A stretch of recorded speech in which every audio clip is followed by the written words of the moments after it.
और संसद का पहला ही दिन हंगामेदार रहा। जी हां, आज पहला दिन था संसद सत्र का, लेकिन पीएम मोदी के बोलते ही विपक्षी पार्टियां उन पर हमलावर हो गई। नमस्कार, स्वदेश न्यूज देख रहे हैं आप और मैं हूं आपके साथ वागीशा। और सोमवार से संसद का सत्र शुरू हो गया है, लेकिन वो जबरदस्त हंगामेदार रहा। संसद के दोनों सदनों में कार्रवाई शुरू होते ही कोरोना की दूसरी लहर, महंगाई, चीन, किसान आंदोलन, जनसंख्या नीति और अन्य मुद्दों पर से जुड़े मामले और पत्रकार नेताओं की जासूसी को लेकर हंगामा शुरू हो गया। इस हंगामे के चलते प्रधानमंत्री नरेंद्र मोदी उच्च सदन में भी अपने मंत्रिपरिषद का परिचय नहीं दे पाए।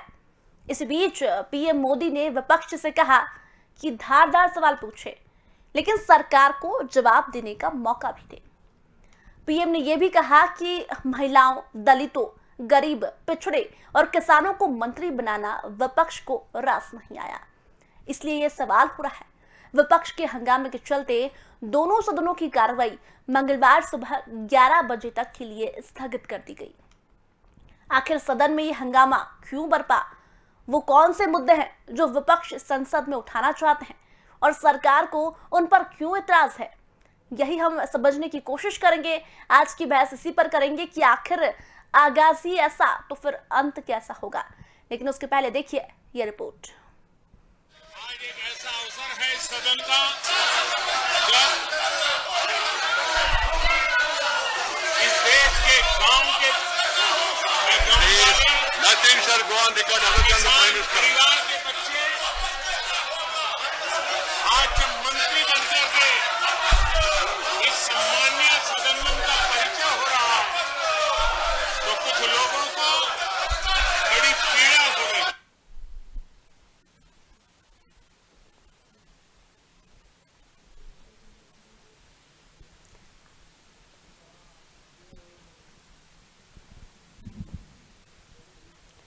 तो आपको बता दें, हंगामे के साथ साथ संसद सत्र की शुरुआत हुई। कोरोना, किसान, महंगाई पर सरकार को विपक्ष ने घेरा है। 19 दिन तक ये कामकाज चलेगा। स्थगन नोटिस की भी तैयारी हो गई है। सत्र शुरू होते ही विपक्ष ने हंगामा बरपाया है। मॉनसून सत्र में 17 बिल पेश करेगी सरकार और इसी के साथ किसान, महंगाई पर आज विपक्ष ने सरकार को घेरा है। पीएम मोदी के भाषण से शुरू होते ही विपक्ष ने हंगामा किया। पीएम अपने मंत्रियों का परिचय करवा रहे थे, लेकिन विपक्ष द्वारा यह हंगामा किया गया।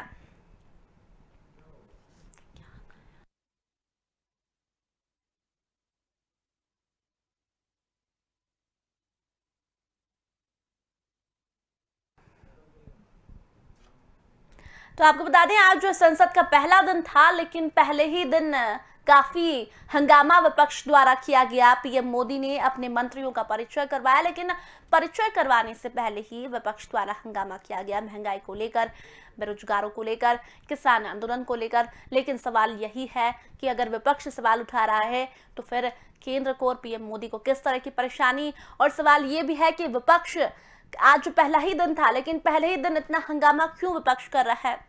बहस इसी पर करेंगे, लेकिन कुछ मेहमान हमारे साथ मौजूद हैं, उनसे एक बार आपका परिचय करवा देते हैं। हमारे साथ बीजेपी से पक्ष रखेंगे दिनेश दुबे जी, कांग्रेस से पक्ष रखेंगे अश्विनी हांडा जी। सबसे पहले रुक कर रही हूं मैं अश्विनी जी की। और अश्विनी जी, आज संसद सत्र का पहला ही दिन था, लेकिन इतना हंगामा क्यों? पीएम मोदी तो अपने मंत्रियों का ही परिचय दे रहे थे। उनका कहना है कि आप सवाल पूछिए, लेकिन जवाब देने का भी तो मौका दीजिए। आज लगभग 2 साल के बाद कतर लगा और कोरोना महामारी के चलते जिन लोगों ने अपनी जान गंवाई इस केंद्र सरकार की अव्यवस्थित नीतियों के कारण, तो आज प्रधानमंत्री का ये फर्ज बनता था कि सबसे पहले उनको श्रद्धांजलि दी जाती जिन लोगों ने बेवजह अपनी जान गंवाई। और दूसरा सबसे बड़ा प्रश्न ये है कि सरकार ने कहा कि बाहुबली 40 करोड़ लोगों को आप पहली डोज लगा के बाहुबली कहना कितना सही कितना गलत।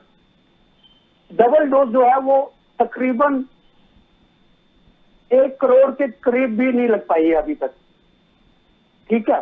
और इसके बावजूद सरकार ये कहती है कि वो अपने मंत्रियों का परिचय कराएंगी। तो सरकार प्रधानमंत्री जी को ये क्लियर करना चाहिए था कि इन जो मंत्री जो ने आपने अपने मंत्री परिषद में शामिल किए हैं, उन्होंने क्या गलती की और उनको क्यों निकाला गया। ये तो प्रधानमंत्री साफ करते हैं कि किस वजह से उनकी नाकामी रही और उनको किन नाकामियों के बाद उनको निकाला गया। तो जो आज सरकार है वो इस तरह के दांव-पेच खेल के खुद चाहती है कि ये सत्र ना चले। मैं तो ये आरोप लगाता हूं प्रधानमंत्री जी के ऊपर कि प्रधानमंत्री जी खुद नहीं चाहते कि ये सत्र चले, क्योंकि आने वाले दिनों में जिस तरीके से महंगाई का मुद्दा हो, किसानों का मुद्दा हो, वैक्सीन का मुद्दा हो, हर पायदान पे जो है वो फेल हुए हैं प्रधानमंत्री जी और उनकी पूरी क्यादत। जिस तरीके से मंत्रालय बुरी तरीके से फेल हुए, आज देश के सामने बहुत बड़ी चुनौती है।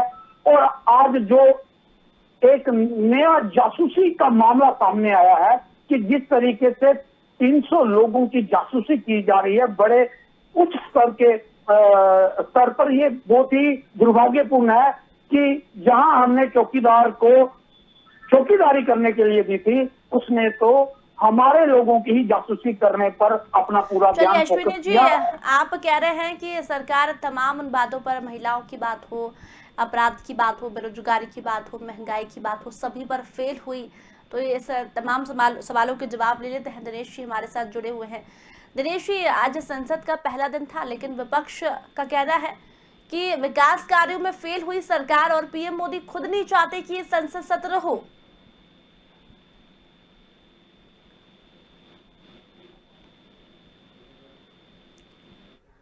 चलिए, दिनेश जिससे हमारा संपर्क नहीं हो पा रहा, शायद उनसे संपर्क टूट गया है।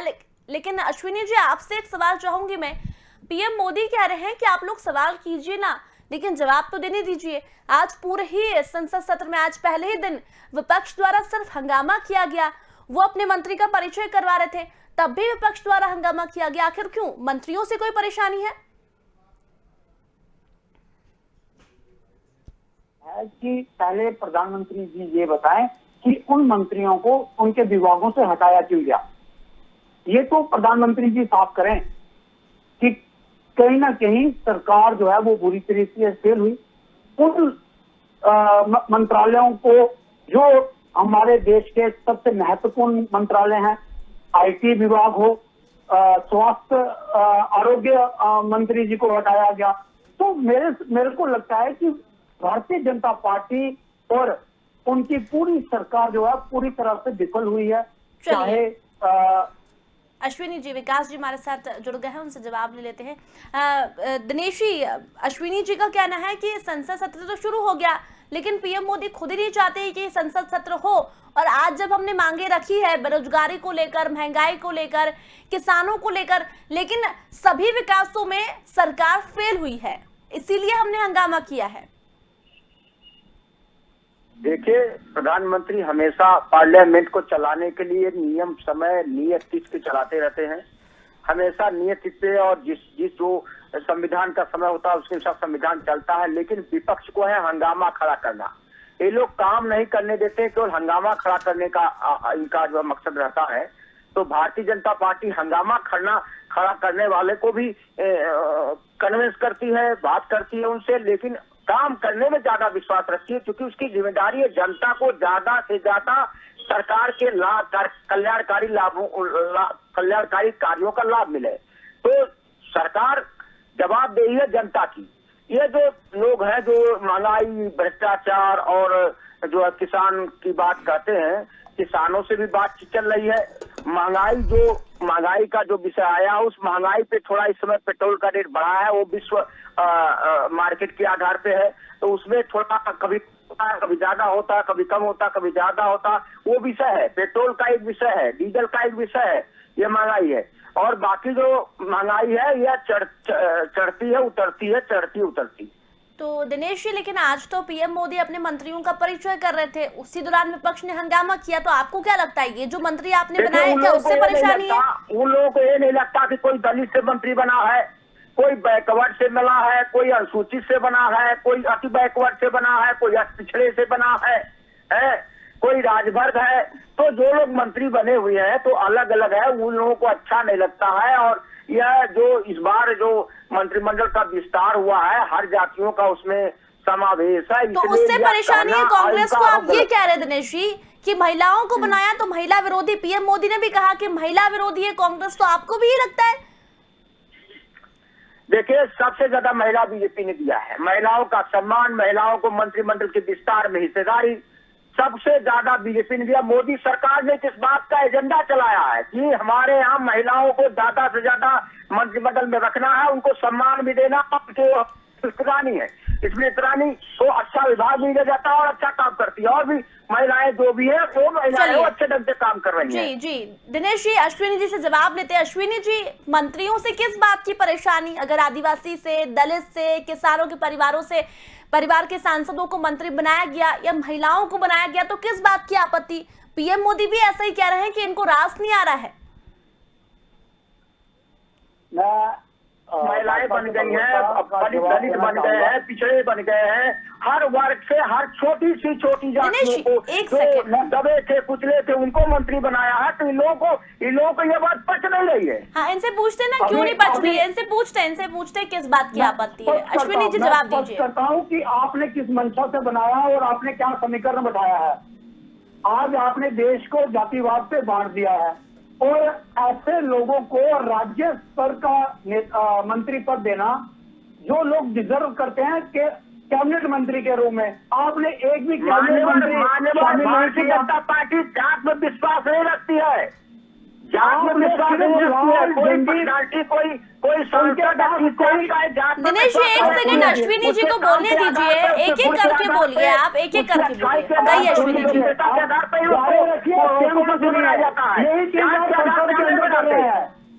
यही चीज आप संसद के अंदर कर रहे हैं जो आपकी दर्शाई जा रही है। मैं आपकी हर बात का दिनेश जी आरोप लगा रहा है इस बात को। दिनेश जी एक सेकंड दिनेश जी आपसे बोल रही हूँ मैं, एक सेकंड उन्हें बोलने दीजिए, आपको भी मौका दूंगी। अगर आप इस तरह से बहस करेंगे तो मैं समझ नहीं पाऊंगी कि आप लोग क्या बोल रहे हैं। अश्विनी जी आप अपनी बात रखिए, फिर जवाब देंगे दिनेश जी।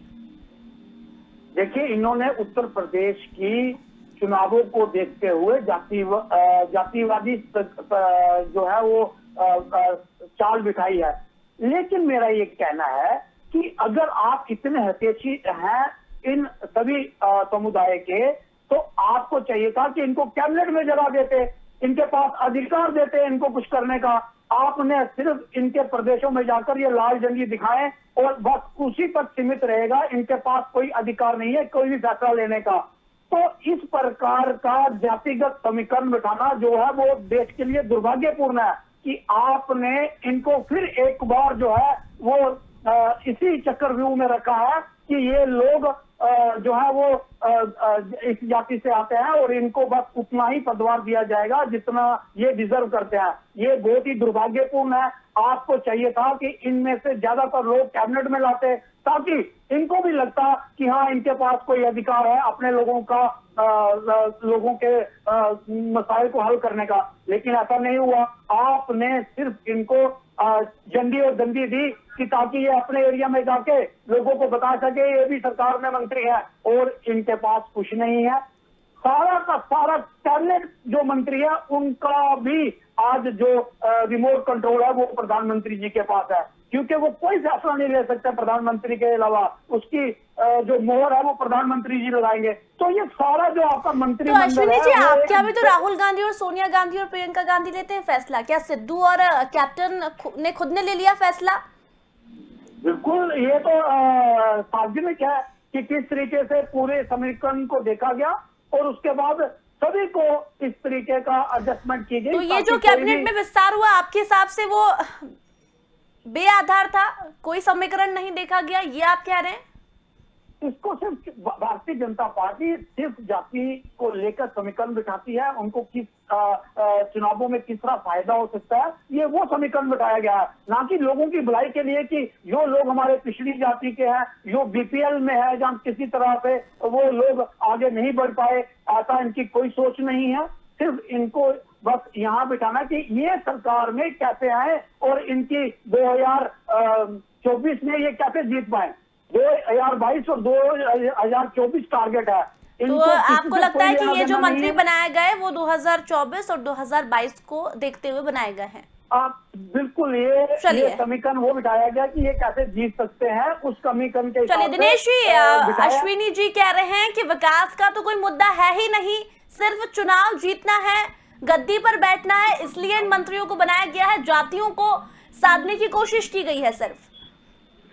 देखिए, ये जो मोदी जी के अच्छे कार्यों पे प्रश्नवाचक चिन्ह लगा रहे हैं, मोदी जी ने सभी छोटी छोटी जातियों को जोड़ करके एक मंत्रिमंडल का विस्तार किया है। हालांकि पार्टी जाति में विश्वास नहीं रखती है, लेकिन व्यक्ति अच्छा है, अगर वो दबा कुचला लग रहा है तो उसका भी नेतृत्व होना चाहिए पार्लियामेंट में, उसको आगे बढ़ाए। दूसरी बात इन्होंने कही किसी को अधिकार नहीं, कैबिनेट मिनिस्टर के बराबर का अधिकार नहीं होता है और हर आदमी को जो जूनियर होता है पहले उसको सीनियर होने दे। जो लोग बनाए गए हैं राजमंत्री पहले वो सीनियर हो जाए तभी तो कैबिनेट मिनिस्टर बन जाएंगे। कैबिनेट मिनिस्टर ऐसे नहीं कोई बन जाता, एक बार राजमंत्री बना, राजमंत्री इसको जानकारी ले, अनुभव ले, तब तो कैबिनेट बनेगा। और ये काम तो जानकारी के लिए बता दो,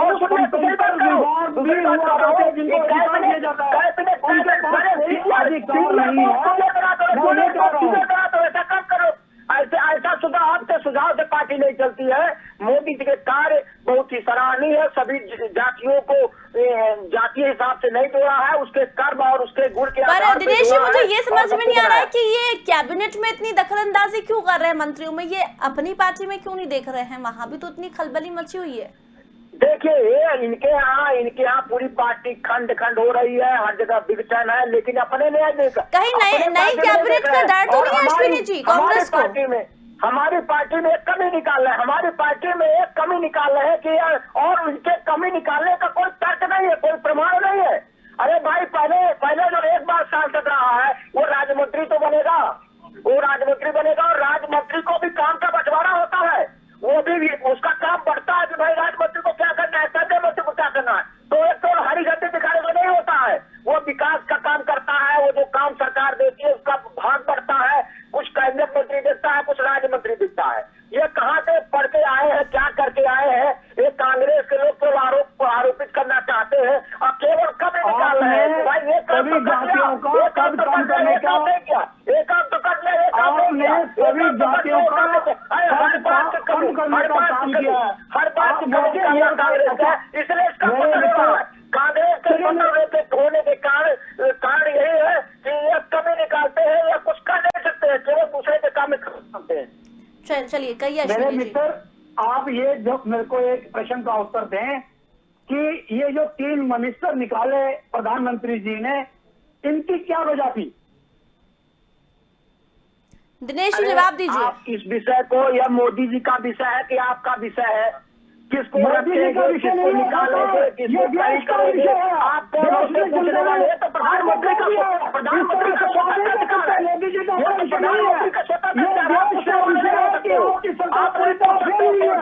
प्रधानमंत्री का स्वतंत्र नहीं करेंगे।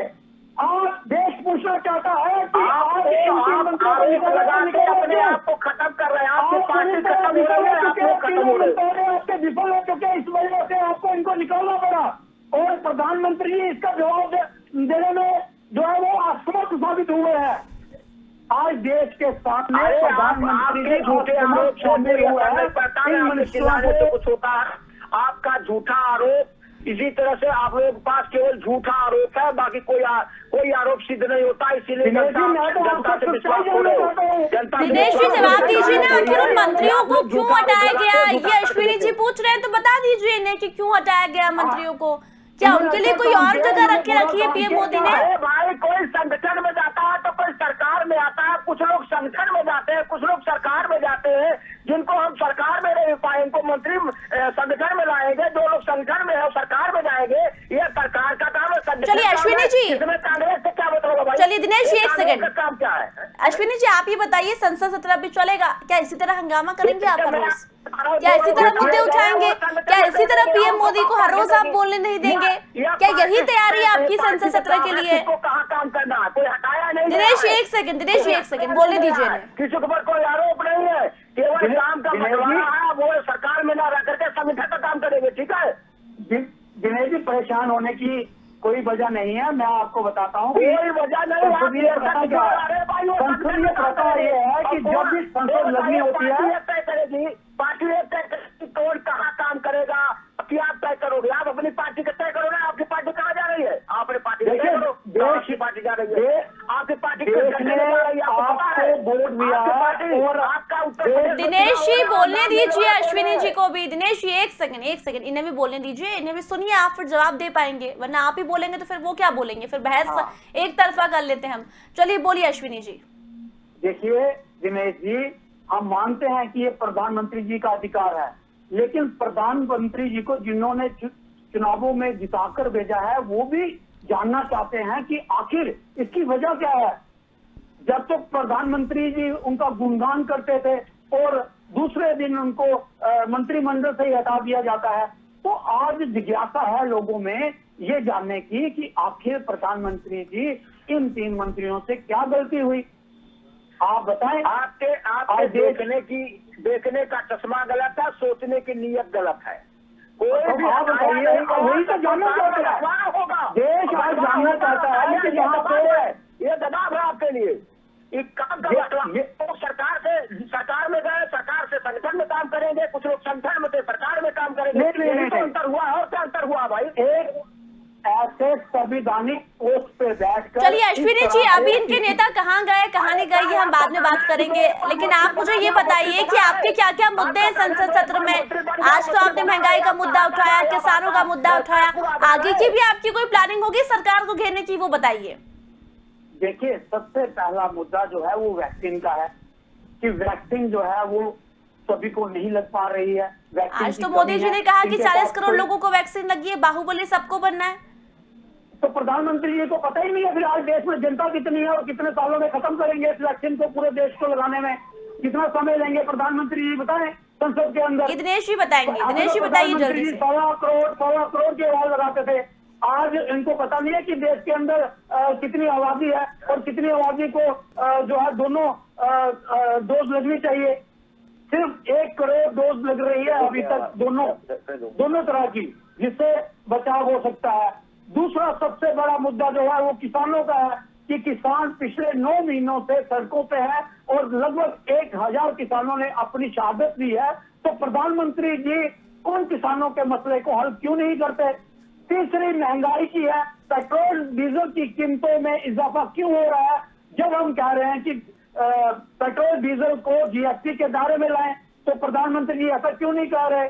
और सबसे बड़ी बात कि आज देश की सुरक्षा को लेकर जिस प्रकार से जासूसी हो रही है और जिस तरीके से देखा गया कि उच्चतम न्यायालय के जजों की जो है वो जासूसी हो रही है, बड़े बड़े पदों पे आसीन जो देश के बड़े बड़े संविधान पदों पे आसीन लोगों की आज जासूसी हो रही है, ये देश की सुरक्षा के लिए बहुत बड़ा खतरा है और इसको प्रधानमंत्री जी को साफ करना चाहिए कि आखिर ये जासूसी क्यों की जा रही है।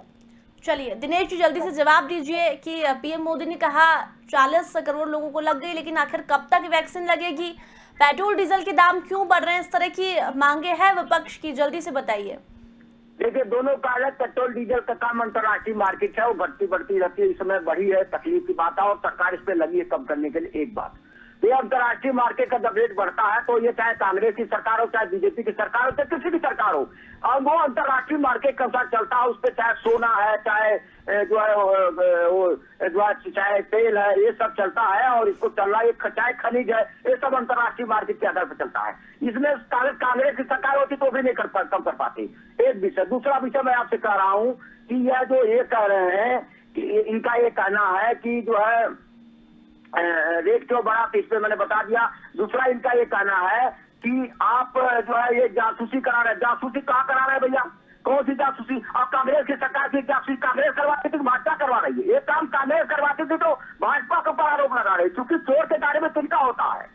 ये जासूसी करवाने का काम कांग्रेस करती थी, कांग्रेस इसको इस्तेमाल करती थी, और जो सीबीआई या जासूसी ये सब काम जो करती थी वही काम चूंकि ये गलत करती थी, इसलिए यह शंका बस बीजेपी को लगाती है कि बीजेपी भी यही काम करती है।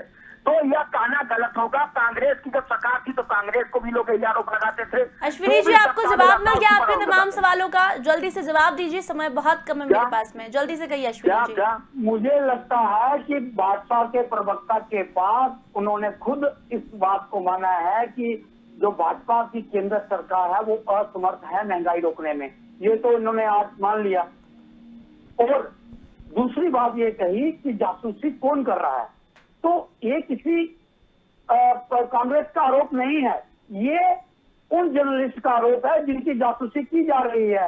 ये वायर के जो संपादक हैं उन्होंने कहा है कि इस तरीके की जासूसी के आरोप लगाए हैं। तो मुझे लगता है कि भारतीय जनता पार्टी की केंद्र सरकार पूरी तरह विफल है और असमर्थ है इस महंगाई को रोकने के लिए, किसानों के मुद्दों को हल करने के लिए और देश की सुरक्षा। चलिए, लेकिन अश्विनी जी, क्या इसी तरह से संसद सत्र चलता रहेगा?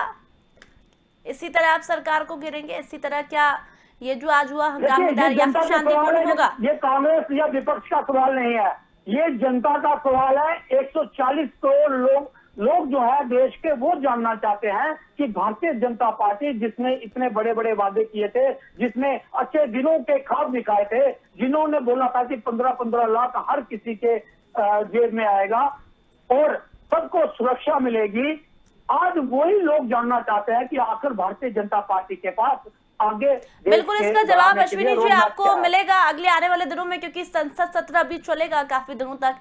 तो फिलहाल चर्चा में मेरे पास इतना ही समय था। दोनों ही मेहमानों को बहुत बहुत धन्यवाद कहना चाहूंगी। तो आपको बता दें, संसद का पहला ही दिन हंगामेदार रहा, लेकिन अब इसे शांतिपूर्ण तरीके से चलाने के लिए पीएम मोदी कल 9:30 बजे बैठक करेंगे। कैबिनेट की बैठक होगी और इस संसद सत्र को कैसे शांतिपूर्ण तरीके से चलाया जाए उस पर चर्चा होगी। लेकिन विपक्ष भी तमाम दिनों के लिए तैयार है। उन्होंने पहले से ही प्लानिंग कर ली है कि कौन कौन से मुद्दे सदन में उठाना है और कैसे बीजेपी को, केंद्र सरकार को और पीएम मोदी को घेरना है। अभी देखते हैं कि संसद सत्र जब तक चलता है तो क्या शांतिपूर्ण होगा या फिर हंगामेदार। फिलहाल चर्चा में इतना ही, जल्दी लौटेंगे, तब तक बने रहिए स्वदेश न्यूज के साथ। नमस्कार।